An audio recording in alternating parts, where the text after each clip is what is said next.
Hello hi అండి నమస్తే welcome back to mummies kitchen. ఇవాళ స్పెషల్ రెసిపీ వచ్చేసి వంటికి చలవ చేసే పెసరకట్టు ప్రిపేర్ చేస్తున్నానండి. ఈ పెసరకట్టు వచ్చేసి సమ్మర్లో ఎక్కువ చేస్తూ ఉంటారండి.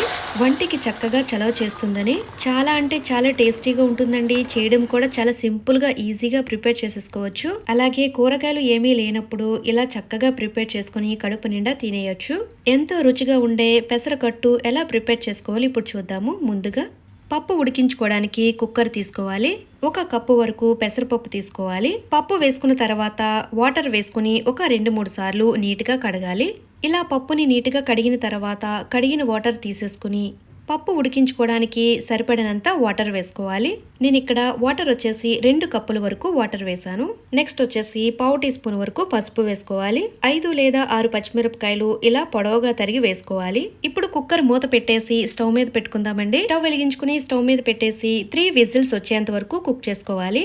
3 విజిల్స్ వేయించుకున్న తర్వాత ఓపెన్ చేద్దామండి. ఆవిరంతా పోయిన తర్వాత ఓపెన్ చేయాలి. చూసారు కదండి, పప్పు చక్కగా ఉడికిపోయింది. ఇలా ఉడికిన పప్పుని ఇంకాస్త మెత్తగా మెదుపుకోవాలండి. పెసరకట్టుకి మెత్తగా పప్పు ఉడికించుకున్న తర్వాత ఇలా చక్కగా మెదుపుకోవాలి. గరిటతో కానీ పప్పు గుత్తుతో కానీ మెదుపుకోవాలి.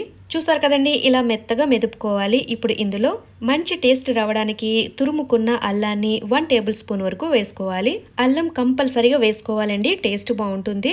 మీడియం సైజు ఉన్న ఒక నిమ్మకాయ తీసుకుని ఇలా పిండుకుని వేసుకోవాలి. చింతపండు వేయకుండా నిమ్మరసం వేస్తే ఒంటికి చలవ చేస్తుందండి. అలాగే టేస్ట్ కూడా చాలా బాగుంటుంది.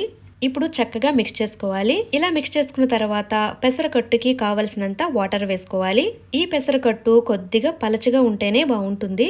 వాటర్ వేసుకున్న తర్వాత చూస్తారు కదండి, ఈ కన్సిస్టెన్సీలో ఉండాలి. మరిగించిన తర్వాత కాస్త చిక్కపడుతుందండి.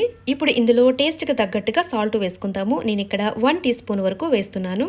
పసుపు ముందు వేసాం కాబట్టి 1/2 టీ స్పూన్కి తక్కువగా వేసుకోవాలి.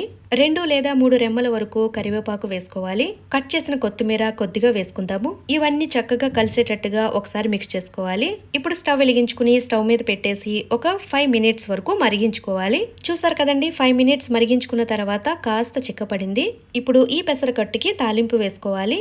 మరొక స్టవ్ మీద గిన్నె కానీ ఇలా మట్టి పాత్ర కానీ తీసుకుని తాలింపుకి కావలసినంత ఆయిల్ వేసుకోవాలి. నేను ఇక్కడ 2 టేబుల్ స్పూన్ వరకు ఆయిల్ వేస్తున్నాను.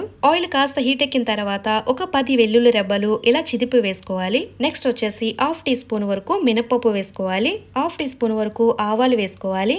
1/2 టీ స్పూన్ వరకు జీలకర్ర వేసుకోవాలి. 1/2 టీ స్పూన్ వరకు ఇంగువ వేసుకోవాలి. ఎండి మిరపకాయలు 3 లేదా 4 వరకు తుంచుకుని వేసుకోవాలి. ఈ పెసరకట్లోకి కారం వేయట్లేదు కాబట్టి పచ్చిమిరపకాయలైనా ఎండి మిరపకాయలైనా కాస్త ఎక్కువ వేసుకోవాలి. పెసరకట్లోకి తాలింపు అనేది మంచిగా పెట్టాలండి. ఎంత బాగా పెడితే అంత టేస్ట్ వస్తుంది.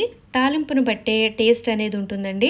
ఇలా తాలింపు వేయించుకున్న తర్వాత కొద్దిగా కరివేపాకు వేసుకోవాలి. కరివేపాకు కాస్త ఫ్రై చేసుకున్న తర్వాత సన్నగా తరిగిన కొత్తిమీర కొద్దిగా వేసుకుందాము. కొత్తిమీర వేసుకున్న తర్వాత లైట్ గా ఫ్రై చేస్తే సరిపోతుందండి. ఇలా ఫ్రై చేసుకున్న తర్వాత ఇప్పుడు పెసరకట్టుని తాలింపులో వేసేసుకుందాము. ఇలా తాలింపు వేసుకున్న తర్వాత ఉప్పు సరిపోయిందో లేదో ఒకసారి చెక్ చేసుకోండి. అంతేనండి, పెసరకట్టు చక్కగా రెడీ అయిపోయింది. ఇప్పుడు స్టవ్ ఆఫ్ చేసేసుకుందాము. ఎంతో కమ్మగా రుచిగా ఉండే ఈ పెసరకట్టు వేడివేడి అన్నంలో వేసుకుని తిన్నామంటే టేస్ట్ చాలా బాగుంటుందండి.